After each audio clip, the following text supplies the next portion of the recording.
E5 TV news కు స్వాగతం. ముందుగా హెడ్లైన్స్. మధ్యంతర బెయిల్ పొడిగింపుపై కేజ్రీవాల్కు చుక్కెదురు. కేజీ బరువు పెరగారని ఈడీ వాదన.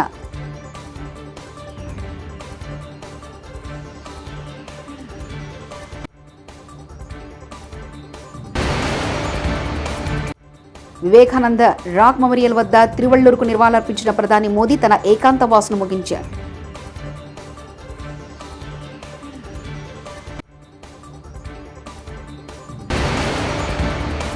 తిరుమలలో వైభవంగా హనుమాన్ జయంతి ఉత్సవాలు.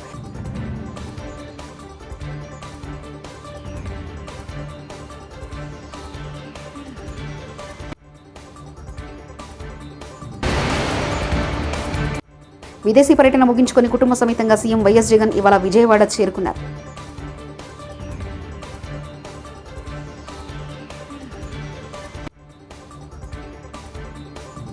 సుప్రీంకోర్టు గత నెలలో మంజూరు చేసిన మధ్యంతర బెయిల్ను పొడిగించాలంటూ ఢిల్లీ ముఖ్యమంత్రి అరవింద్ కేజ్రీవాల్ పెట్టుకున్న దరఖాస్తుపై తీర్పును ఢిల్లీ కోర్టు ఈ నెల 5వ తేదీన రిజర్వ్ చేసింది.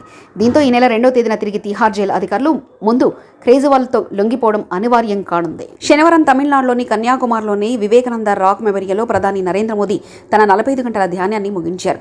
ఆధ్యాత్మిక పర్యటనలో భాగంగా ప్రధాని మోదీ కన్యాకుమారి చేరుకున్నారు. పూజ్యమైన హిందూ తత్వవేత్త స్వామి వివేకానంద భారత్ మాత గురించి దైవదర్శనం చేసుకున్నారని విశ్వసించబడే ధ్యాన మండపం వద్ద అతను ధ్యానం చేస్తున్నారు. ఇది లోక్సభ ఎన్నికల చివరి దశ పోలింగ్ ముగింపుతో సమానం ఉంది. పురాణాల ప్రకారం పార్వతీదేవి కూడా శివుని కోసం ఎదురు చూస్తూ అదే ప్రదేశంలో ఒక పాదంతో ధ్యానం చేసింది.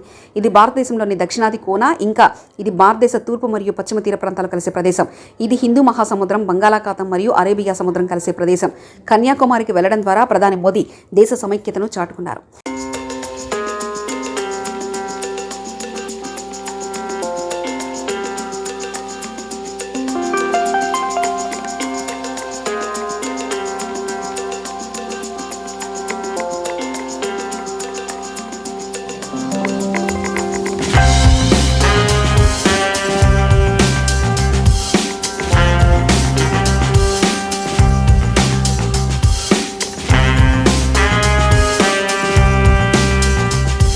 తిరుమలలో హనుమాన్ జయంతి ఉత్సవాలు తిరుమల తిరుపతి దేవస్థానం వైభవంగా నిర్వహించింది.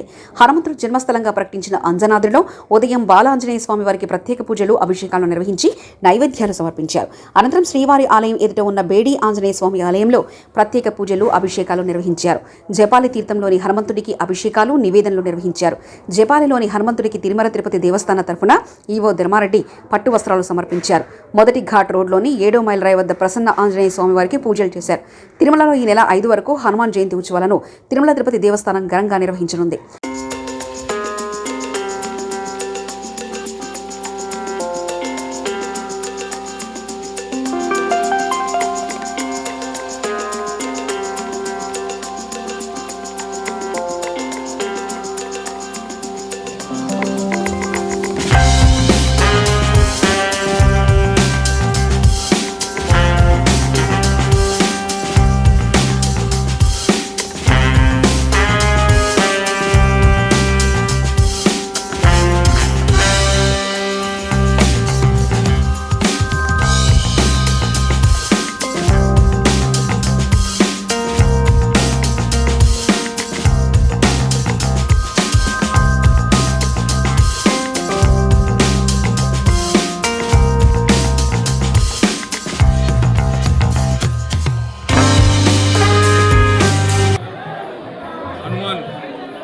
జన్మదిన సందర్భంగా మొదట ఆకాశగంగా తీర్థంలో హనుమంతుని యొక్క అమ్మ అయినటువంటి అంజనీదేవి తపస్సు ఫలితంగా హనుమంతుని జన్మ ఆకాశగంగలో తిరుమలలో ఉద్భవించింది అని అందరికీ తెలిసిన విషయమే. అక్కడ బాలాంజనేయ స్వామి వారికి, అంజనీదేవికి ఈరోజు పొద్దునే 8 గంటలకు అభిషేకం చేయడం జరిగింది.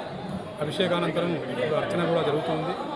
తర్వాత చాపాలి తీర్థంలో త్రేతాయుగంలో చాపాలి మహర్షి అయోధ్య నుంచి తపస్సు చేసుకోవడానికి తిరుమల కొండకు వచ్చి తపస్సు చేస్తూ ఈ చాపాలి తీర్థంలో హనుమంతుల వారు ప్రత్యక్షమై, ఆ హనుమంతుల వారి ప్రత్యక్షమైన సందర్భంగా హనుమంతుల వారి ప్రత్యక్షాన్ని పురస్కరించుకొని జాపాలి మహర్షి ఇక్కడ హనుమంతుని విగ్రహాన్ని ప్రతిష్ఠించారు. త్రేతాయుగం నుంచి జాపాలి క్షేత్రంలో హనుమంతుడు విశేష పూజలు అందుకుంటున్నాడు. తిరుమల క్షేత్రాన్ని ఆయన గురువైనటువంటి వెంకటేశ్వర స్వామిని కొలుస్తూ ఇక్కడ అలరిస్తూ. ఆంధ్రప్రదేశ్లో కూటమి ప్రభుత్వం అధికారంలోకి రావాలని పిఠాపురంలో జనసేన అధినేత పవన్ కళ్యాణ్ అఖండ మెజార్టీతో విజయం సాధించాలని ఆ పార్టీ కార్యకర్త ప్రత్యేక పూజలు చేస్తున్నారు. జనసేన కార్యకర్త ఈశ్వర్ తిరుమల జపాలి తీర్థానికి పొర్లు దండాలతో వెళ్లి మొక్కులు చెల్లించుకున్నారు. హనుమాన్ జయంతి సందర్భంగా ఆకాశగంగా జలాశయం మెట్ల నుంచి జుబాలి తీర్థానికి పొర్లు దండాలతో వెళ్లి స్వామివారిని దర్శించుకున్నారు.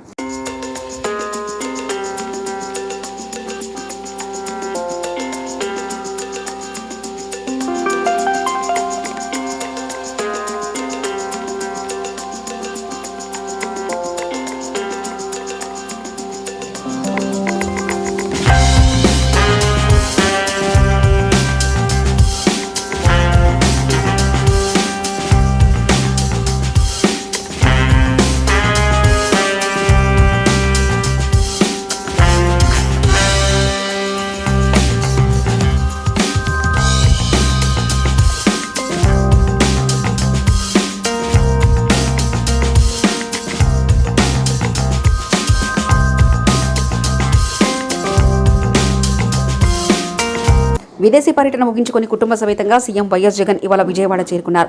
ఈ సందర్భంగా గన్నవరం విమానాశ్రయంలో సీఎం వైఎస్ జగన్ కు పలువురు మంత్రులు, ఎమ్మెల్యేలు, ఎమ్మెల్సీలు, పార్టీ నాయకులు, శ్రేణులు ఘన స్వాగతం పలికారు.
టీడీపీ అధినేత చంద్రబాబుపై మంత్రి జోగి రమేష్ సంచలన వ్యాఖ్యలు చేశారు. ఏపీ ప్రజల నుంచి దోచుకున్న డబ్బును విదేశాల్లో దాచిపెట్టడానికి చంద్రబాబు విదేశాలకు వెళ్లారని తెలిపారు. చంద్రబాబు పర్యటనకు అసలు కారణాలు టీడీపీ నేతలు చెప్పడం లేదని మండిపడ్డారు. గతంలో విదేశాలకు వెళ్తే ఫోటోలు దిగే చంద్రబాబు ఈసారి అలా చేయలేదంటూ అసహనం వ్యక్తం చేశారు, అనుమానం వ్యక్తం చేశారు. దుబాయ్లో దిగాడని చెప్పి ఒక సమాచారం. దుబాయ్ నుంచి 10 రోజుల పాటు అసలు ఏ దేశానికి వెళ్ళాడు, ఎక్కడికి వెళ్ళాడు? ఒక పేపర్లోనేమో, ఒక ఎల్లో మీడియా పత్రికలోనేమో వైద్య పరీక్షల కోసం చంద్రబాబు నాయుడు విదేశాలకు వెళ్ళాడు. ఒక ఎల్లో మీడియాలోనేమో ఎన్నికల్లో తలమునకలైపోయాడు, సేద తీర్చుకోవడం కోసం, విశ్రాంతి కోసం విదేశాలకు వెళ్ళాడని చెప్పేసి ఒక ఎల్లో మీడియాలో. తీరా చూస్తే ఆ పేపర్లో అన్నా రాస్తారేమో చంద్రబాబు నాయుడు ఫలానా దేశంలో విశ్రాంతి తీసుకోవడానికి పోయాడు, ఫలానా దేశంలో ఉన్నాడు, ఫలానా దేశంలో వైద్య పరీక్షలు చేసుకున్నాడు, లేదా ఫలానా దేశంలో విశ్రాంతి తీసుకున్నాడని చెప్పి చెప్తే అది లేదు. సరే, చంద్రబాబు నాయుడు తిరిగి వచ్చాడు. ఎక్కడి నుంచి వచ్చాడు? ఫలానా చోట నుంచి వస్తున్నాడు చంద్రబాబు నాయుడు అంటే అది లేదు. శంషాబాద్ ఎయిర్పోర్ట్లో చంద్రబాబు నాయుడు దిగుతున్నాడు. ఏంటి ఇంత రహస్యం? ఇంత గోప్యంగా ఉంచవలసిన అవసరం ఏంటి అని చెప్పి అడుగుతా ఉన్నాం. ప్రజలకి క్వశ్చన్ మార్కే, మీడియాకి క్వశ్చన్ మార్కే. చంద్రబాబు నాయుడు అసలు ఎక్కడికి వెళ్ళాడు ఏంటి అని చెప్పేసి ఆ దిక్కుమాల ప్రతిపక్ష నేతగా ఉన్నాడు కాబట్టి ఆంధ్రప్రదేశ్ ప్రజలకు కూడా ఒక క్వశ్చన్ మార్క్. ఈరోజు మేము ఏదైనా మాట్లాడితే గగ్గోలు పెట్టే తెలుగుదేశం పార్టీ సోషల్ మీడియా ఇన్నిసార్లు అడుగుతా ఉన్నా కానీ కనీసం సమాధానం చెప్పటానికి కూడా ముందుకు రావట్లేదంటే అసలు దీంట్లో ఉన్న రహస్యం ఏంటి? చంద్రబాబు నాయుడు ఏ దేశానికి పోయాడో తెలీదు, ఎక్కడున్నాడో తెలీదు, విశ్రాంతి కోసం వెళ్ళాడో తెలీదు, వైద్య పరీక్షల కోసం వెళ్ళాడో తెలీదు, పెట్టుబడుల్ని ఆకర్షించటం కోసం వెళ్ళాడో తెలీదు, పెట్టుబడులు ఆకర్షితుడై పెట్టుబడులు పెట్టడం కోసం వెళ్ళాడో తెలియదు. నల్లధనం మొత్తం కూడా తీసుకెళ్లి ఎక్కడన్నా ఏ దేశంలో పెట్టాడో అది తెలియదు. దోచుకున్న డబ్బంతా తీసుకెళ్లి ఏ దేశంలో ఉన్న దాచాడో అది తెలియదు. ఈ పరిస్థితుల్లో హైదరాబాద్ నుంచి బయలుదేరాడు. శంషాబాద్లో సంగారెడ్డి జిల్లా ఆందోళన పట్టణంలో శ్రీ భూనీల సమేత రంగనాథస్వామి దేవాలయం వార్షిక బ్రహ్మోత్సవాలు కన్నుల పండుగగా జరిగాయి. శుక్రవారం అంగరంగ వైభవంగా రథోత్సవ కార్యక్రమాన్ని నిర్వహించారు. రథోత్సవంలో బ్రహ్మోత్సవాలు పూర్తయ్యాయి. ఈ సందర్భంగా ఆలయం వద్ద నూతన రథాన్ని అందంగా అలంకరించి వేద పండితులు పూజలు నిర్వహించారు. 10,000 కోట్ల విద్యుత్ భారాన్ని జనం నెత్తివేసే కుట్ర టీడీపీ రాష్ట్ర వాణిజ్య విభాగం అధ్యక్షులు డుండి రాకేష్ మీడియా సమావేశం. జాగ్రత్తగా ఎలక్షన్ కమిషన్ పరిధిలో వారి ఓటన్నిటిని కూడా భద్రపరచడం జరిగింది. ఎవరికి ఓటేశారు, ఏం ఓటేశారు అనేది కొద్దిగా ఓపిక పడితే అందరికీ తెలుస్తుంది. మరొక 3-4 రోజుల్లో జగన్మోహన్ రెడ్డి అనే వ్యక్తికి కూడా తెలుసు ఈరోజు జనం ఆయనకి ఎందుకు ఓటేయలేదు, జనం ఆయన్ని ఎందుకు చేదరించుకున్నారు, జనం ఎందుకు ఆయన్ని వద్దనుకున్నారు. చివరికి కుటుంబ సభ్యులతో సహా వైసీపీ నాయకులు కూడా మాకొద్దు ఈ జగన్ అని ఎందుకు అంటున్నారో యావత్ దేశానికి తెలుసు, యావత్ రాష్ట్ర ప్రజలకి తెలుసు.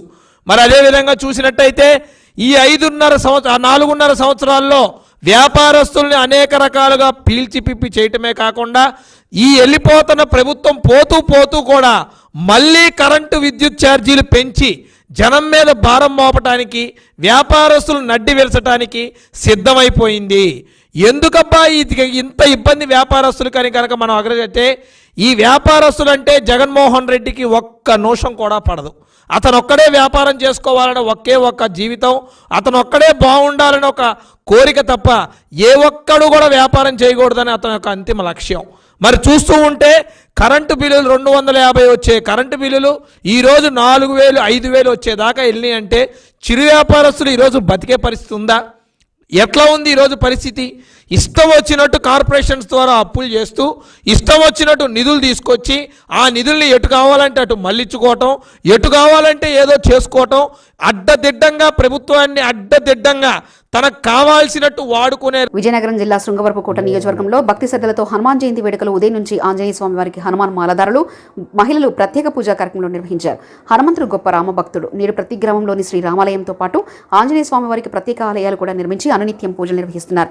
అపారమైన బలం, ధైర్యం మరియు అంచలమైన భక్తికి మారుపేరుగా హనుమంతుడు ప్రత్యేకంగా చేయవచ్చు. సకల జనుల సుఖ సంతోషాలను, శ్రేయస్సును ఆకాంక్షిస్తూ పలుచోట్ల హనుమాన్ చాలీసా, శ్రీరామ పారాయణ పఠనం గావించారు. హనుమాన్ జయంతి సందర్భంగా పలు దేవాలయాల్లో అన్న సంతర్పణ కార్యక్రమం మరియు ప్రసాద వితరణ కార్యక్రమం జరిగింది.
మధ్యంతర బెయిల్ పొడిగింపుపై కేజ్రీవాల్కు చుక్కెదురు. కేజీ బరువు పెరగారని ఈడీ వాదన.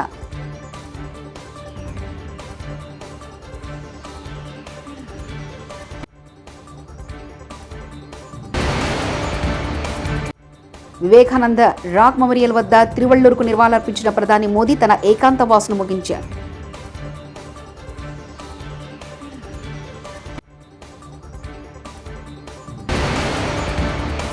తిరుమలలో వైభవంగా హనుమాన్ జయంతి ఉత్సవాలు.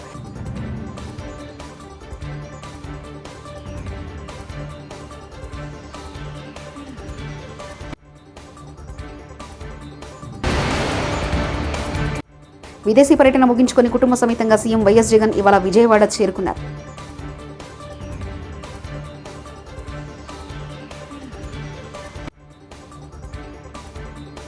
ఇవి బులెటిన్ విశేషాలు. చూస్తూనే ఉండండి E5 టీవీ న్యూస్.